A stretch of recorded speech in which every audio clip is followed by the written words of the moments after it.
Our next guest is a Sudanese British artist who paints from pure emotion. She doesn't begin a piece knowing how it will end. Instead, she allows her feelings to guide the brush. And when the painting is finally complete, she knows she's arrived at something true.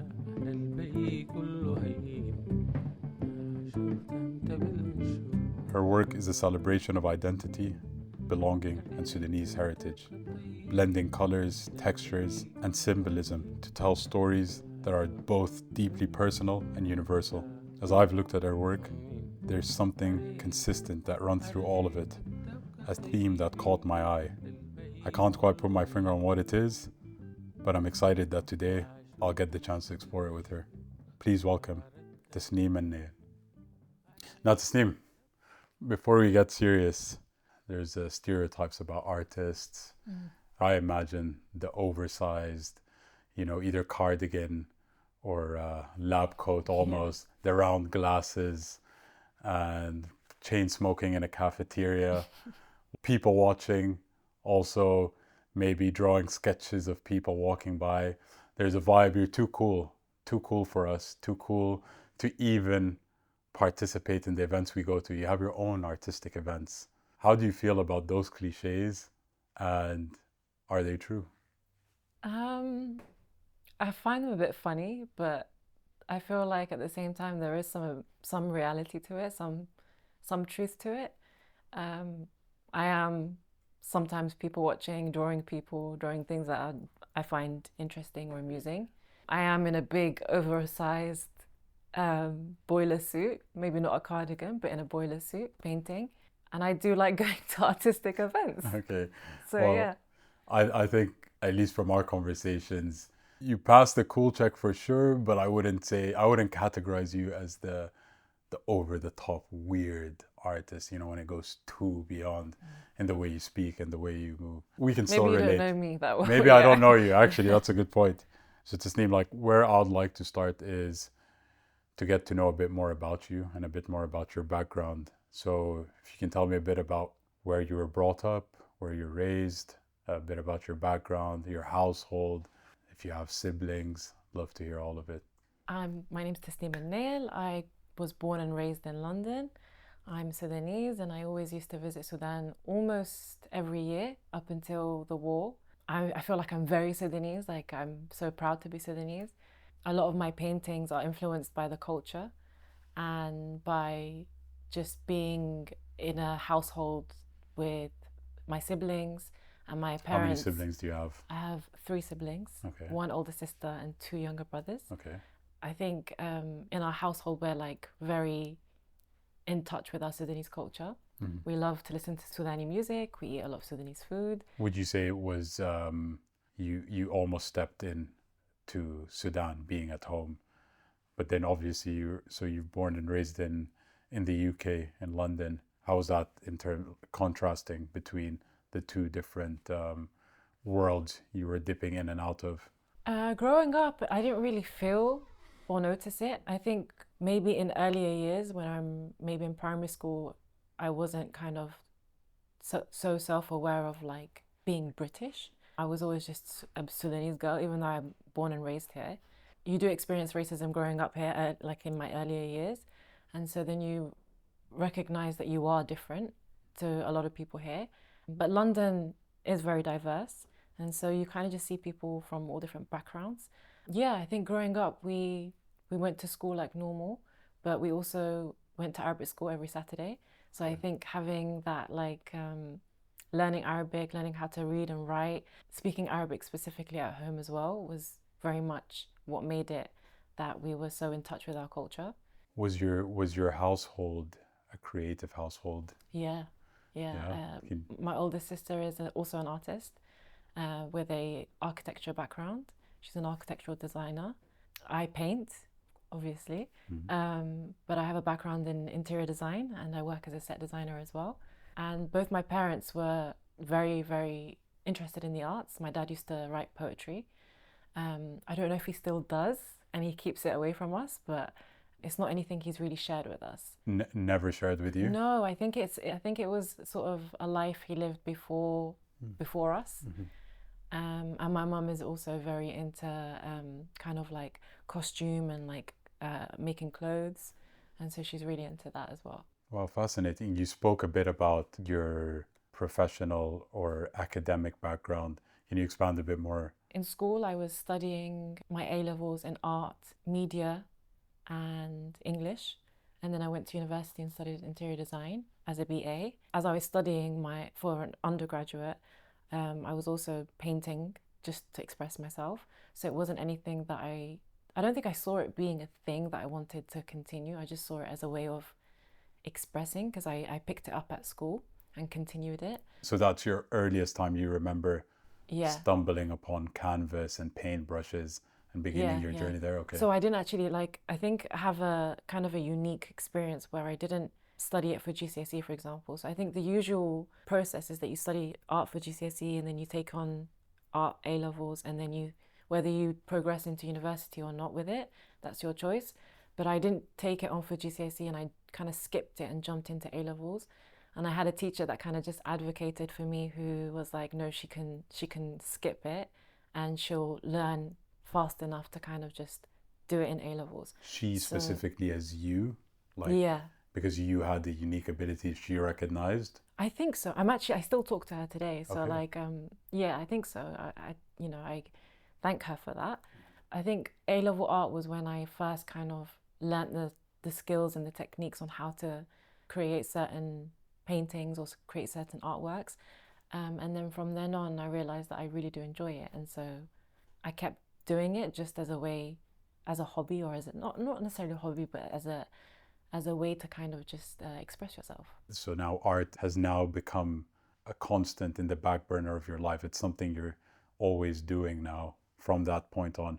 And so what was your main focus during those days, during university and after university, while art is now growing as a hobby, like you said, or an interest? I'm not too sure. I think it was just something that I did whenever I had free time. I And what didn't was the really. main occupier in that time outside of art? Oh, just studying and work. I was Studying. working part time and I was studying at university. Okay. And then after graduating, I went into an interior design firm, not for a long time, and then decided I actually want to progress in the art world a bit more. So I made more time for that, and here I am. Where did that decision come from? What told you that this is something I want to do and kind of advance it? Was it the positive feedback you were getting from your art? Was it the feeling you had, irrespective of how your art was being received? Was it something that came within you that I just really love doing this and would love to make a career out of it? I think I just really loved it, and I kind of believed in myself enough to see that it could go somewhere. At that time, I don't think there was any feedback because there was nothing, I wasn't even posting the stuff that I was creating at that time. So no one had been seeing it. So I think it was just more of like, I really enjoy it. It's a form of therapy for me How's it a form of therapy? because it's therapeutic. It's like if you are, it's a bit, in some ways, it can be stress relieving. So if you've had like a very stressful day or a stressful month, you just need to, I don't know, sometimes people will go on holiday to stress relieve, or sometimes people will go to the gym. And I feel like there's so many different outlets to kind of release the stress. And I feel like painting is one of them for me. And so I think I believed enough in myself to see it progress into something in the Take it future. a step further. How was that received by your parents? Were they aware of where your heart is now leaning and this shift you're trying to make in your career?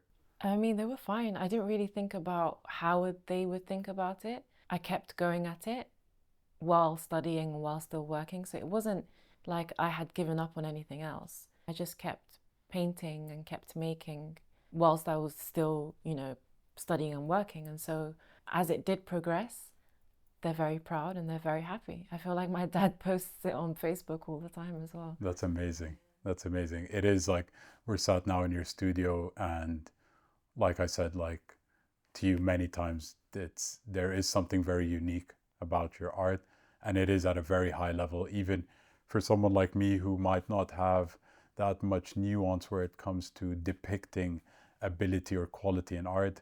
Just from the visual test, I can look at it and know that this is of high quality. So would you say now it is the main focus, or are we still juggling it with other things? Um, it's still a juggle with other things, and I think I like it like that right now. I think for it to be like a full-time thing, I would have to be able to kind of allow myself to create when I want to create, and not make it work and not make it a chore and not force myself to create work just because it's now a full-time thing. But for now, I'm half creating the art and half working in film and TV. Can you talk to me a bit more about your work in film and TV? So in film and TV, I work. There's different positions, but it's all freelance. Working as either as an art director or a set designer. So whether it be a commercial or a music video, I'm kind of responsible for how the space looks. Whether it be like hiring or buying props or designing a space and have it be built, the construction of it. Is it in collaboration with the artists? Are you working with them to bring this set to life, or are you fully responsible of making the set, and the artist would then arrive and perform their music video in the set that you've created? It depends because I think the talent is usually in conversation with the director, for example, and they have those conversations, and then I'm in conversation with the designer or the director directly. So it's a huge kind of collaboration, but there's different departments. It's nice, I like it because both are creative. I can express, I think, myself in different ways, where my art is a very personal outlook of myself and representation of who I am. The film and TV world is more of like designing based on a brief or based on someone else's life. Could you say which one you're better at? They're different. I feel like they're different skills. Different, okay. Yeah, because even if this art would, like my own art is going to be about myself, sometimes that could be harder to express because you'd have to dig deep to understand what you're feeling. On that point, I know, going back to your art, you have said that your art stems from how you feel and from your emotions, and you may not know how a piece is going to end up being because you're riding the wave of your emotions as you're going through it. How's that process like from start to finish? Honestly, it's different with every piece. It starts off with trying to understand what you're feeling and what you're trying to let out. And so sometimes it's just, writing it down, or sometimes it also takes sitting down with a friend or a family member, having a conversation, talking about these thoughts or these feelings. The way I personally work is that I don't plan something too much, and I kind of just allow myself to just put my paintbrush to canvas and see where it goes. And how would you know when you've finished? I don't know. Really? I don't know. Okay. I feel like it comes when you're just happy for it to be how it is. Sometimes it could be unfinished in someone else's eyes. To me, sometimes it reaches a point where I'm like, okay, this is where I feel like I've expressed enough or I've got the message through. In whose eyes could it not be enough for? It could be anyone. It could be any person coming across it. But to you, from your perspective, whose opinion matters? Whose opinion matters? Everyone and no one at the same time.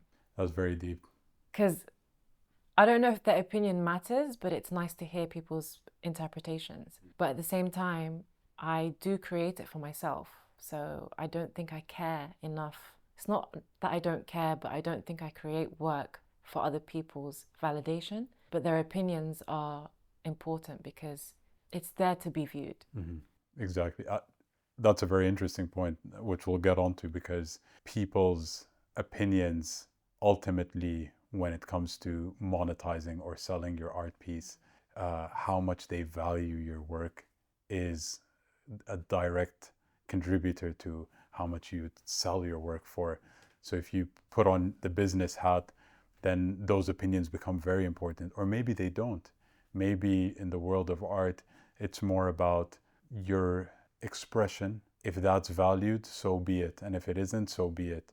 That's almost a very comforting attitude to have, but also, I would say, a bit arrogant. I wouldn't say that you're being arrogant, but maybe there is a sense where you do have to, if you're trying to monetize, I would say, there is a sense where you have to, go touch grass and see what consumers But then again, in the world of art, it's so different. It's very different to a background I come from within the business world. So you'd probably have to teach me how that goes. I did want to speak about the fact of how you paint from emotion and what you're kind of going through. And so your last solo show that hosted all this beautiful art that we're sitting around, it's heavily based on Sudan, and that's a big part of who you are.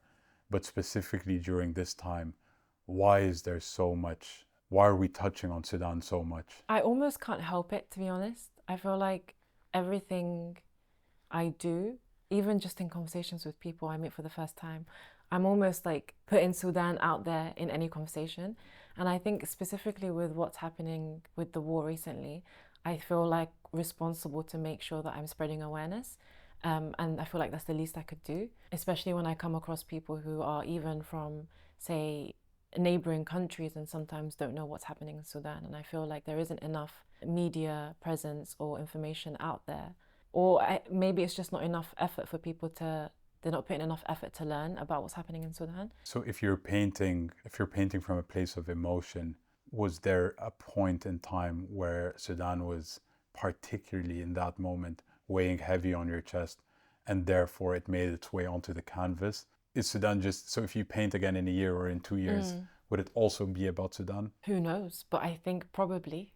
I think before the war, I was painting about Sudan. Okay. But I think after the war happened, it became a huge focus because it was kind of, if I'm painting my feelings and expressing what I'm thinking and what's happening in Sudan is what is filling my brain, then without even controlling it, it's what's going to be on the canvas. But who's to say that I might not just paint florals next year and like, who knows? That would be very interesting Yeah. if you did.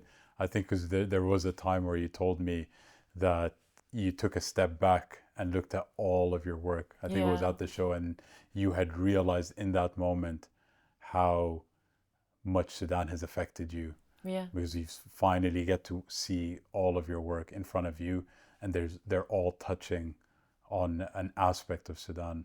I didn't plan for that. That's why I was like shocked. That's an amazing thing, by the way. You literally went off pure emotion, and this is finally what you've stumbled on. Is that not scary that you cannot pre-plan what would have been in that show? What if you were in a very dark headspace and going through a lot traumatic events, personal, although Sudan and what it's going through is very traumatic, and it does show in your art, by the way. We can speak about that later. If it was more intensely personal to you, would you not be worried about what may end up coming on the canvas, or is that something that you find joy in? I think each artist has their own way of creating and their own process, right? So what I'm trying to say is that I don't really know, because even if I am going through something super traumatic and deeply personal, I don't know if I'm going to be in the right headspace to create. Because after the solo show, I haven't actually created in a couple months now, just because of how intense the feelings were. The feelings of the show or of the creation of the art that was at the show? Both, because I think what's happening in Sudan is so traumatic. Seeing the works up, I feel like I needed to get things out, and then seeing the solo show that was kind of unplanned for, put together, was a sense of relief, but it opened up a whole kind of like worms of feelings, and I was just like, it's a lot. So I took a break from it. A great way to think about it is like in music, where people make some of their best work when they're going through, crazy breakups or Taylor Swift. Deep things. Yeah. I don't know about Taylor Swift, Well, but I might be a Swiftie, but if it's like that in music, I think for some artists it could be the same. But for me personally, I like to paint when I'm in a better mood. So it's really hard. It was really hard to get this stuff out. got you.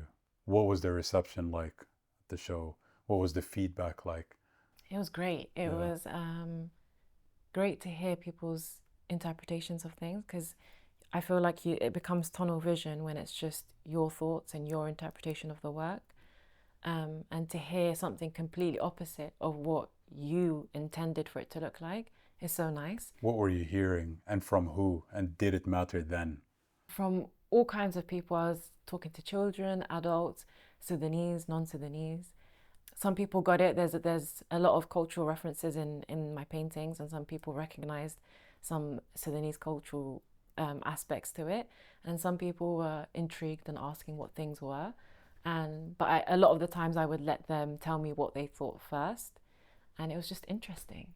In that moment when someone is really fond of one of your pieces and they're like, "Oh, Tasneem, can you give that to me? Like, I'll of course I'll pay you." How does that make you feel? And now coming on to the point of value and how to monetize from your work, was that the first time it hit you that you have something valuable that you've created and that people now want to start taking it? I mean, I feel like the first time I felt like my paintings might be valuable was when I sold my first ever piece. I think I was in school at that point, so it was like, oh, this is amazing. It was an amazing feeling. I think it was before I even got a job. So it was the first time I ever kind of made money. Okay. And it was through painting. And that felt great. And I was a kid, so it was amazing. But the problem with valuing, I think, is that it's so subjective, and that I hate to make it feel like a business, because it just takes away from the sincerity of the work sometimes. So I wish I could have someone else tell me how to price things and what to price them for and to deal with all of that. Yeah. But because I have to deal with it myself, I feel like I have to be careful and make sure things are what I think they're worth. Okay. But I do get attached to my work at the same time. Of course, there might be bias there because it's yours. Is this a common issue within the world of art and artists? Are they struggling to know what the going rate for their painting is? I don't think that exists. I don't think there's a going rate, because one painting could be £100, and the next one could be 1,000,000, and they could be next to each other, and then it's subjective, whoever's standing in front of it, which one is more valuable. And there's a lot of context to it too. There's the context of the painting, the artist, the time it took. Would you rather someone valued the piece itself, what they're visually looking at, or the meaning and story behind the piece? Both, if I can choose both, but maybe the meaning more. I don't know actually, because art is visual. You'd have it on your walls, so they equally matter.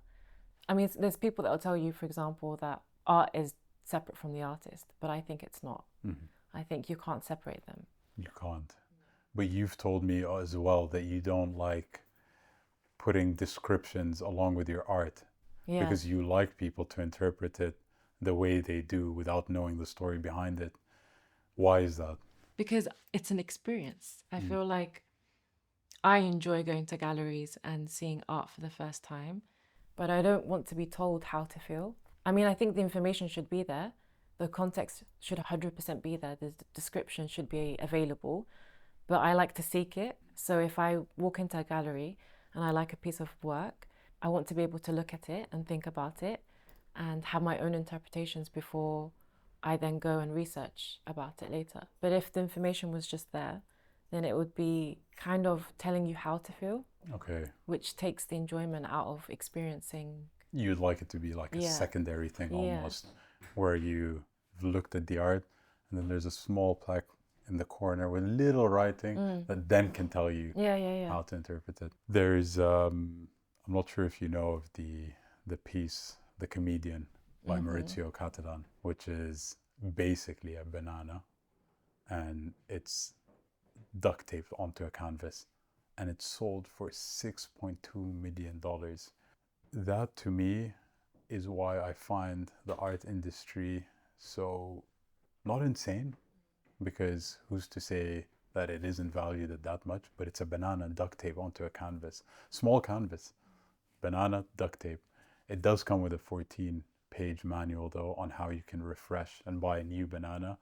I didn't know that. Yeah, so you can keep updating that piece. Why do you think, firstly, an artist would create that and someone would buy it? I think you're buying the idea and you're buying I don't know, to be honest. I think there's some insane people in this world, but at the same time, someone came up with this idea. It could be a joke to some people. It could be a statement. It could be super political as well. It could be that they created the most bizarre piece of art, in quotations because it's subjective, they wanted to see who would buy it. But the fact that it sold for 6.2 million is where it becomes, because if it sold for £10, then no one would be bothered by it. But because it sold for 6.2 million, I think a lot of people have a lot of opinions about it.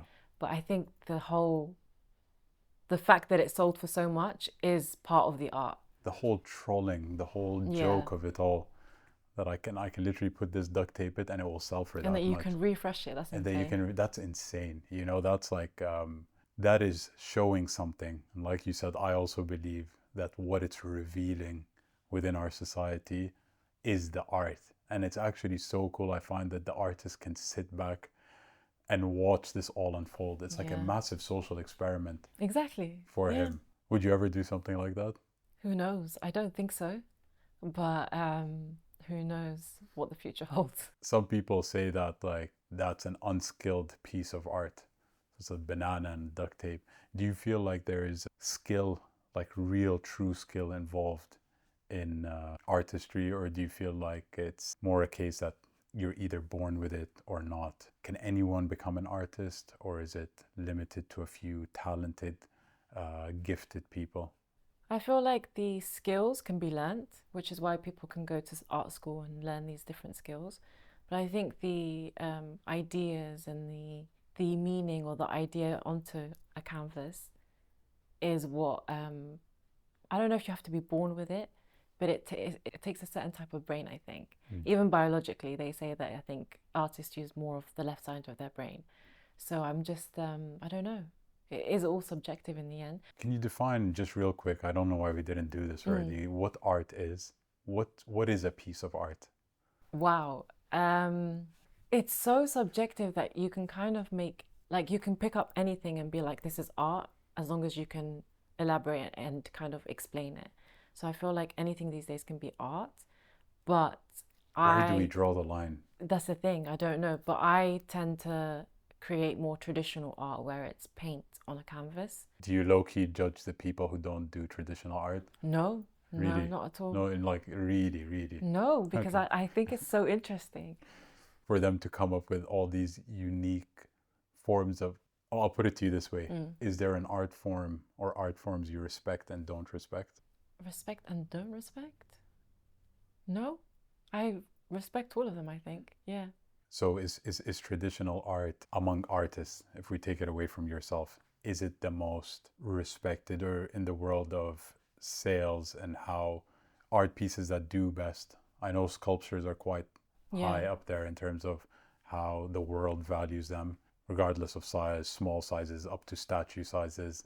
And then also traditional art, paint on a canvas, are the most valued types of art. Is there a reason why they're the most valued type? I think people like what they're used to and what like things that are more tangible. So fine art, a painting on a canvas, it can be hung on a wall. You know, it's something that you can fill a space with, decorate with. And if one of your paintings are bought for a ridiculous amount, you're happy, you've made good amount of money, and then you find out that it sits in that person's basement. It's not even up on their walls. Spider webs around it, heartbreaking. And it was one of your favorite pieces. How would that make you feel? I would be heartbroken. But the sale's complete. But I would be heartbroken, I think. Yeah. There's no but. I think I would be heartbroken. Because I try not to. I do get attached to my work. I find that sometimes I have a period where I'm like attached to a piece, and then khalas, I'm like, okay, I can move on from it now. Depends on how much that money was. If it's ridiculous, can I complain? It's now theirs. It's now theirs. There is a piece you told me that holds deep meaning for you, and you don't even want to sell it. And I tried to argue with you that everything has a price and everything has a number, but you don't want to sell this piece. Do you want to tell us a bit more about that piece and why it means so much to you? Sure. It's a painting called Cradled by Porcelain Tears. It's a painting I created just before the war started. So I think the reason that it's so emotional and so personal is that the intention of the painting shifted a few times. And so I was kind of just painting spontaneously. I think before I could even give the painting some context of what it was, you know, the path that it was going to take, I unfortunately lost my cousin. She passed away, Allah yarhamha. Like, And it was a shock to all of us. It was like, everyone, we were taken by surprise. She was very close to me. And I think at that point where it was when I kind of not learned, but it was the first time I was creating art whilst feeling sad. Because grief is a very hard thing to kind of explain, and everyone grieves differently. I don't think you can kind of not be grieving, so I kind of had to like move on and live life, right? And so as I'm living life, as I'm working, creating art pieces or going to work, I was creating this piece, but it was very deeply emotional. I've always only created when I was happy, when I was in the mood to paint. So at that point, it was like, I need to get this out, but I wasn't feeling good. So that painting ended up being, it just ended up being a representation of how remembering someone that you've lost can be very sad, but also comforting. So it's like I'm grateful to be able to have memories of her. Yeah. that's beautiful. And I can go back and safely say that I would hate for a painting like that to be in a basement or Exactly. anything, regardless of how much it sold for. Within the world of art, there's so much emotion on a canvas that it's almost like, I don't want to say like holy scriptures, but there's a certain amount of respect you should give a piece of art, especially if you know the story behind it Yeah. or where it comes from. Just as a on a human level. Yeah. I think. Do you feel there's any type of works of art in that moment you wanted to express yourself, and what ended up coming out on the canvas was what it was? Do you feel you're limited in any way by artistic ability, or do you feel where the brush goes on the canvas and where your mind goes satisfies you in terms of ability? Do you want to learn more? Do you want to still get better at execution? I definitely want to learn more. I think it's always great to understand how things are made. As I was studying art in A levels, I was learning all the different techniques. I was creating very like hyper realism pieces of work, and I was creating very abstract pieces of work. I think my work, I don't think there's a way for me to better. I don't think I wish I could have certain skills to make my pieces better, but I think learning, there's no harm to learn, I think it's Why always not? better. Why do you not feel, do you feel that's knocking yourself, or do you genuinely not believe you would want to improve? And I'm not saying this, I don't know how you could improve your art. I don't think I have the eye to Yeah. tell you what stroke technique you could have or should have used, or who am I to say that? Who's a top artist to even tell you that?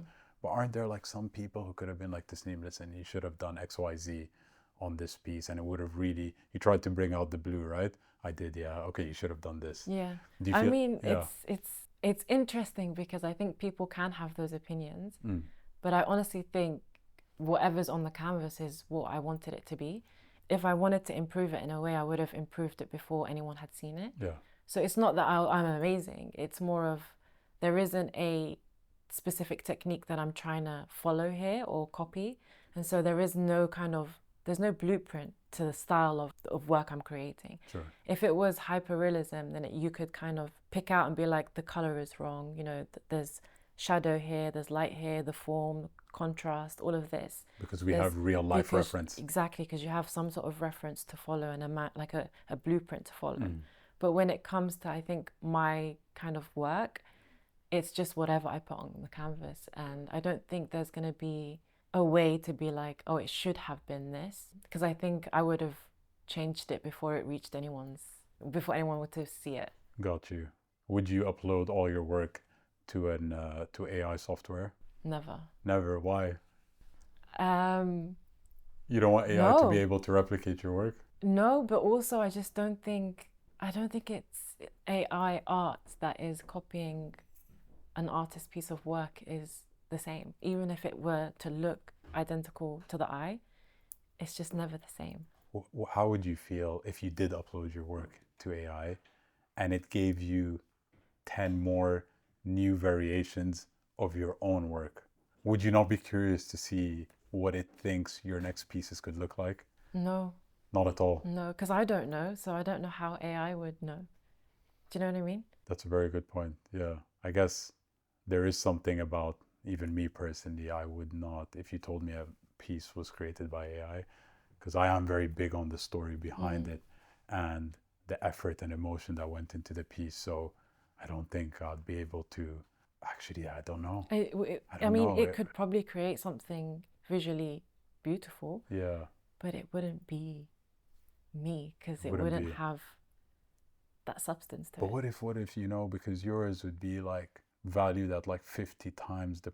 So what if someone wants a Tasneem piece in their home, but they can't afford it? And then there's this AI generated one that looks the same, but it's not Tasneem, but it's like £5. Would So you be it. criticize them? No, so be it. It's just not me though, is it? Yeah. So And also, you you can want the also, distinction to be clear. I mean, I know what I've created, so Yeah. it sounds so arrogant, like I'm saying, oh, no one's better than me, but it's more of just the fact that I know what I've created and I know what's mine. Yeah. So if someone were to have an AI version or variation of my work, so be it, but it's Yeah. not mine. No, And if they couldn't afford it, then they could get prints. You know what I mean? No, I'm 100% in agreement with you. I think it's there should be a clear distinction. That's the whole point of the art. Tasneem, outside of what you do artistically, are you into music, into literature, any theater? Yeah. Yeah, can you tell me a bit more about All them? of them. All of them, really? Yeah, I'm into a lot. I like music. So I know everyone says this, but a lot of different genres. Okay. I love my Sudani music, like the old Haqiba music. I think my sister really put me on that actually. I love a lot of the Sudani rap as well. Okay. Support our Sudani people Yeah, all the time. absolutely. I love R&B and hip hop in general, and I love a lot of jazz. Experiencing jazz in live is so different, so I think that's really nice. Yeah. How's it different? It's just you could like the instrument because it's heavy on the instruments, and Yeah. you can really enjoy and experience the instruments better. I think with any live music, it's the same. It's better. I do love theatre. I don't go that often. I wish I did. Have you been to any theatre shows? I've been to Greece, a live performance, and Michael Jackson, Okay. but I haven't. I'd rather be at home on Netflix Really? and yeah, just watch it on my flat screen. If I'm totally honest, the experience of that type of art form, it's very. I can't get past. These are people performing. Oh, I can't get lost okay. in the. Maybe I haven't been to good ones or where the performances are so good where I get lost, and then that's my criticism for film as well. If I can't get lost into a film or a movie, and I'm visualizing these actors saying their lines, it takes me out of it. Okay, it makes sense. But I think the difference is that I can sometimes appreciate that I can see that it's a person. Oh, you Yeah, because appreciate I that part of appreciate it. the art form of it. Okay. So I think one that stood out was Lion King, and that was amazing. And Yeah. I fell asleep. what? Yeah, that's why I didn't say I watched it. No way. I did. I fell asleep. Oh my God, that's 15 my minutes in. favorite one. I mean, I want to see it now because everyone said that and everyone I was with. There was like a 10-minute standing ovation. Yeah. It was insane. Yeah, literally. I mean, people standing. I was like, You fell asleep. That's insane. I fell asleep. I was really tired. Okay, But fair enough. do you feel like you would contribute? Would you ever make a song? Would you ever act? Would you ever dive into other? Probably not. Okay. But I know a lot of people do that as they, like you see musicians who then act, who then also start fashion brands. Yeah, exactly. Who knows if I'm big enough of an artist?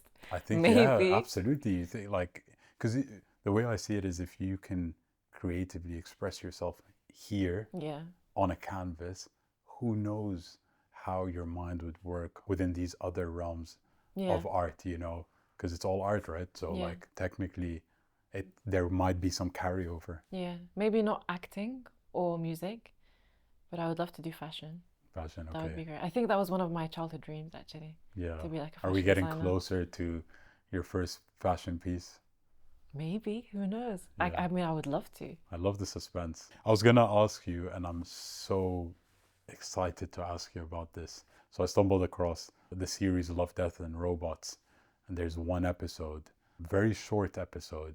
It's called Zema Blue, and it's animated. So we get immediately the concept of actors reading a Yeah. script out of the way. So I love the animation and the story behind it. Did you watch it? I did. Please tell me what you think.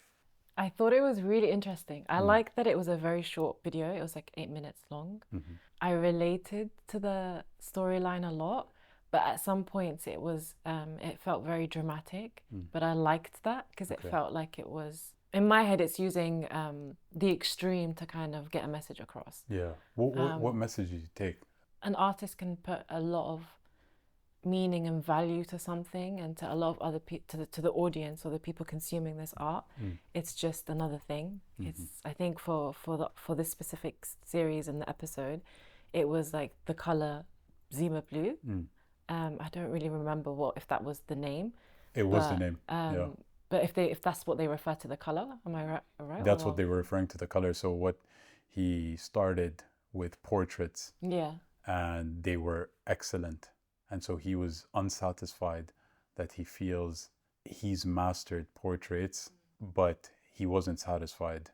So he went on to bigger portraits, and then onto murals, and then he got cosmic. He was never satisfied, although the audience were always in awe because it just kept getting better and better and better. His final performance was crazy. Was crazy. It was so cool because from when that spotlight came on and he dives into the water and immerses himself, the art has now begun. That was the art piece, his final art piece. He sacrificed himself for He the sacrificed himself for art, and to go back to, because throughout his whole art journey, he's elevating his mind, his body, to be able to perform the best art piece. And then he realized, there's so much depth to it, because he basically stripped himself of all of what he gained to go back to a very simplistic mindset where, ignorance is bliss. So he peeled back all of his knowledge to go back to just cleaning tiles again. And he was satisfied at that task well done. And it's very interesting, I think. It is insanely like that. Honestly, that's what got me into art. So really? yeah, that's what got me into art, but it was so heavily dependent on his story. I had access to Zema Blue's story, so it made me appreciate his art. That's why I think I'm so fond of the stories behind art pieces, and I need them there. I need to speak to the artist. I'd struggle to have an art piece of someone in my home that without knowing. Yeah. Same. Do you feel the same? I feel the same. But I think it's that specific episode was a great way at kind of showing how, as an individual, you have your own standards for yourself, but then everyone else is not caring for those standards. Like, no one is asking from Zema to go as extravagant or as big as possible or for the next big thing. But I think what I relate to is that as soon as I finish a painting, I think I need to unlearn this, but I need to allow myself to kind of enjoy that I've finished it, instead of thinking, oh, what's next? On to the next, yeah. Because then you kind of you've completed it, but you haven't really enjoyed that you've finished something. Yeah. Everyone else is going to enjoy it. Yeah. But yeah, you need to take it in as well. Yeah. And I also started very small paintings and then went bigger and bigger. And now going back to small can sometimes feel like less extravagant or not less important, but less of a statement. But who's to say that a painting this big is not as powerful as exactly a 3-meter painting? Exactly. You know? I spoke to you previously about David Sally, he's an artist who basically said there's no right or wrong way to interpret art. Just look at it. Just look at a piece, and what starts coming to your eye, what starts happening, you begin to look at it, and what you begin to feel is all part of the experience, and there's no right or wrong. Something about that sounds nice, sounds romantically cool, of you can just go look at a piece, but there are levels, I feel. Do you feel that's accurate or right? Do you feel there are people with more valuable opinions within the world of art? I think it's right in that you should just allow yourself to experience it and to kind of let your eyes scan the piece and see what you feel first. 100% agree with that. I think with the statement that some people have more important opinions, is that what you said? Yeah. I think that could be true. I think if you're an art critic and you've got the knowledge and the history and you've studied something, then you'll have more of, I guess, knowledgeable opinions, and you're able to critique something better than maybe the next person who hasn't. But at the same time, it is all about your own experiences. So I think a Sudanese person who maybe does not like art or is not interested in art or who claims they have no relation to art is viewing the artwork. But because they're Sudanese, they have that immediate kind of relation to the artwork. Then they have their own interpretations, which might be different to someone who just studied art. You speak about Sudan a lot. I want to read to you something you wrote on your piece of Lost Tales. It said, every culture has its customs, traditions, and tales that shape its people. Some are documented, others are passed by word of mouth. Listening to stories of how life was before my time is always fascinating. And I wish I could sit for days sipping jabana or shai, listening to what made my parents and grandparents who they are. You also did a piece called Jabana, which is one of my favorite because of how you created that shadow on the wall. Why do you love Sudan so much? I don't know. Our culture is so beautiful, and I think had it been a culture that was more known to people and everyone knew about it, like there are certain countries and certain cultures that people know a lot about. But I think Sudan goes kind of a little bit undocumented and unknown. It wasn't a country but that had a lot of tourism either. So I don't think people know much about what Sudan as a country has to offer. And I feel very blessed and proud. Yeah. And I also think our cultures are very rich. Our traditions, the henna, the weddings, our food, it's all very unique to us, and I think that's beautiful. So I think I love to showcase it in everything I do. I think what I find fascinating as someone from the diaspora, where you were able to get such a strong love, because some people might say, Dibit London, you know, what does she know about Sudan, right? That's true. Yet you have such a strong attachment. Does that come from your parents, or is it from your experiences visiting? Both. I think both my parents inspired that in us, because I think when I think about me and my siblings, for example, it varies. Like me and my sister, the elder two sisters, are very culturally involved in being Sudanese. Our brothers are too, but they're younger, and I don't think they had visited Sudan as much as us. So we would go to Sudan on our own, and we would go to every wedding that was happening, and we would love going to Sudan. And so I think being able to visit Sudan so often, and also having majority of your family be living in Sudan and you as the only kind of immediate family living in the diaspora, whereas everyone else is there, you kind of just seek it and you miss it and you want to be part of it. When I'm in Sudan, I feel like I belong. Not 100%, but I feel like I belong to a certain degree. And then even, being born and raised here, never really felt 100% British, but I don't really care for being British, but at the same time, it's not really my identity. Well, it is, but it's how you identify yourself. It's complex. It's a dual nationality. You feel at home here, and you also feel at home there. Both are, both are at home. So you've poured out so much emotion into your work and into what you do. How do you balance your emotions with everyone else? I feel like as I've gotten older, I learned to kind of speak my mind a bit more and to allow my emotions to kind of express themselves. I express it through art, yes, but I have conversations, and I think I'm a very emotional, aware person as well. I think the term now is empath. Okay. So I'm just like, yes, I feel for people and people feel for me, and it's vice versa. And I think that's how you build relationships. Are you very specific about your relationships? As I'm getting older, yes. I think I'm very intentional with who I become friends with. Why do you feel it's important to keep your circle very specific or gated? It doesn't have to be small, but I think choosing who your friends are, let's say, because I feel like as adults, we do have the choice to choose who your friends are. And I think if you end up meeting someone and you feel like that they don't really hold the same morals or values as you, you don't have to keep them around. Friendships are really important types of relationships, and you kind of have to be there for each other and be able to enjoy each other's company. So why not be particular with who you're friends with? Absolutely. Where do your values stem from and morals? Are you quite spiritual? Yeah, I feel like it comes from a religious background or cultural morals. Also, just as a human being, I feel like you have your own moral compass and you have your own understanding of what's right and wrong. Then it elaborates from there. And how does religion play a part in that? Well, I'm a Muslim in the end, and so I try and be a good Muslim practice. For me, religion is very much like a private thing. I see it as just me and God. That way, there's no like external pressure of doing things for show or doing things just because people will talk or people have opinions. It should definitely be, I think, just a private thing. And I think that's where the spiritual and the religious thing comes in. Okay. Do you love sports? Yeah.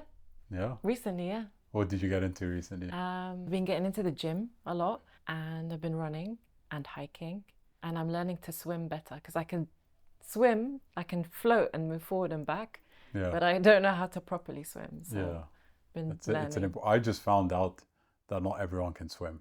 What do you mean? Like I found out from a cousin who That told not me everyone can. that you actually have to learn how to swim, and there's a lot of adults who just haven't. Wait, so you can swim by what you're saying? I can swim. I can't remember when I couldn't swim.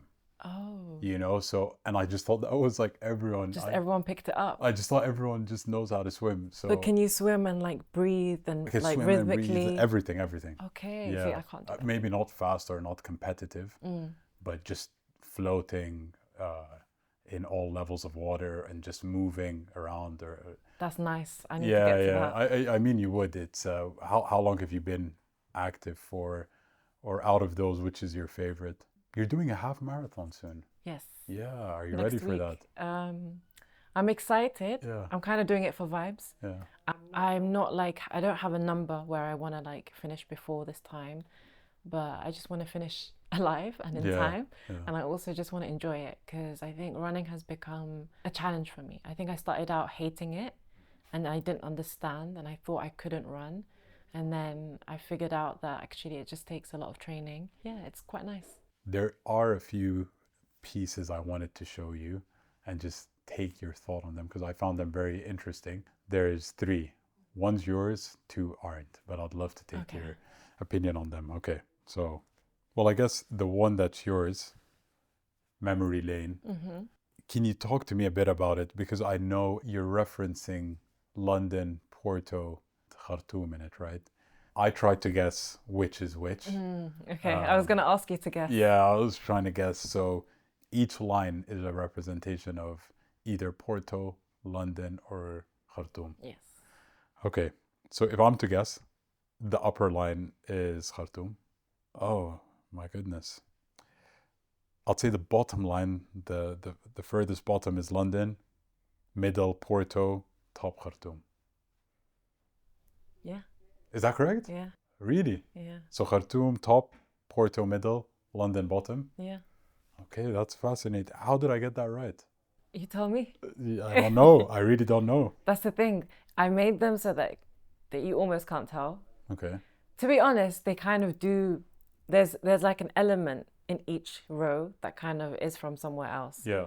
Like there is no proper right or wrong. Yeah. But I just like to play that game and be like, guess which one? Yeah, I love the faces as well. I know they're quite subtle, but I think it's very warm. It's very alive. I love these type of paintings, which takes me on to Cafe Terrace at Night. This is by Vincent van Gogh. What do you feel when you look at this? It reminds me of like being somewhere in Europe in the summer, happy vibes on holiday and like about to sit down for a meal. With a lot of his work, I feel like I can actually hear it. Yeah.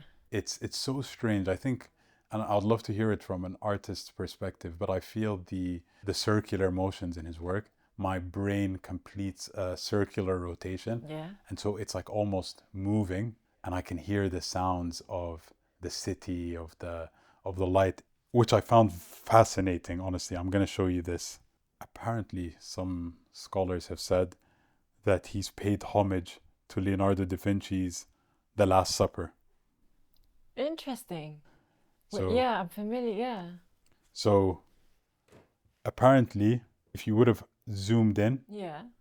there are 12 people with the 13th man standing in the middle, and then there's the cross behind him. So that's what some Oh. people have said. Honestly, when I saw that, I was like, this is insane. If it was actually intended, this is fascinating. But do we know if it wasn't? I don't think we know. I don't think we I don't think we can ever do know. artists ever confirm? Like in a hundred or I mean, they'd have to be living to confirm. to but answer. yeah, But what if they don't answer? then it's all up for interpretation and Really? speculation. But I feel like that is interesting, and it's a very, I mean, it could be correct, but also things can be very, like if we're thinking about composition in a painting, the number of the people and the person standing in the middle, that works as a composition. So it could be very much a coincidence, but at the same time, it could just be very intended. Like, I hope it was intended because that's so cool. yeah. So then, The Creation of Adam by Michelangelo. Mm. What do you feel when you see it, or how are you taking this in? To be honest, I've seen it so many times that I don't know what I feel. I don't think I feel anything Yeah. seeing it. I think what I do feel, if I am to say anything, is that the technique and the colors and composition, and just it's beautiful. Do you notice anything? It's quite creepy as well. It is a bit creepy. This is supposedly the moment where God reaches out and gives Adam life, right? Yeah. So some scholars have also said about this, which I found very interesting, that this was Michelangelo's way of criticizing the church, because the church at the time did not believe that science had anything or any place in the world of Christianity, where he believed it did. And so he hid the brain in there. So if you go, he said that God and the people with him is representative of the brain. Or is that a stretch? Not a stretch, but I feel like it could be deeper than that. I think the idea of it being a brain feels very surface level. I feel so you're going even further. It could be even deeper than that. I don't know if it. I've never heard of that. Yeah, it's quite interesting. Yeah. Well, those were the pieces I wanted to show you. Would you consider yourself an expert? No. In what way? To give opinions on art. If I paint something. I think everyone has an opinion on it, though. Really? Yeah. You have an opinion on what you've just researched. Yeah. People will come see my work and have an opinion, and they have their own interpretation. I don't think I can be an expert unless I'm studying, and being a critic is my thing. Yeah. But I do have my own opinions, which are what I believe to be what they are. Yeah. Tasneem, I wanted to say thank you so much for allowing us to come into your world, into your studio, to speak with you, to look at your art pieces, to allow us to pick your brain, to see what it really means. And I think through this conversation, I personally learned a lot about the mind of an artist, and how much emphasis you put on your work and how deeply impactful it is to you. Each piece, you're not trying to go on to the next. Each painting is a story, and there was a story in its creation as well. I find that fascinating. It gives so much more depth to your work, and I hope that one day it sells for millions like the banana. Inshallah. Inshallah. So, thank you so much. Absolutely.